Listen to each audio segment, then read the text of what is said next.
در دل هر دختری در افغانستان نوری روشن از امید و آرزو می‌درخشد. او می‌خواهد درس بخواند تا جهان را بهتر بشناسد، تا رؤیاهایش را بسازد.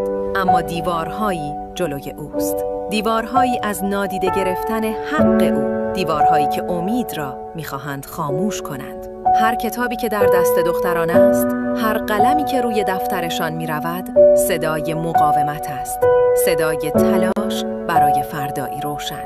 تحصیل حق طبیعی اوست، نه یک امتیاز، نه یک اجازه. وقتی به یک دختر فرصت یادگیری می‌دهیم، در حقیقت به جامعه‌ای روشن و آینده‌ای بهتر احترام گذاشته‌ایم. بیایید یاد بگیریم که هیچ آرزویی کوچک نیست، هیچ ذهنی خاموش نباید بماند. به دختران اجازه دهیم بخوانند، بیاموزند و رشد کنند. هر دختری که درس می‌خواند چراغی است که تاریکی را می‌شکند و جهان را روشن می‌کند.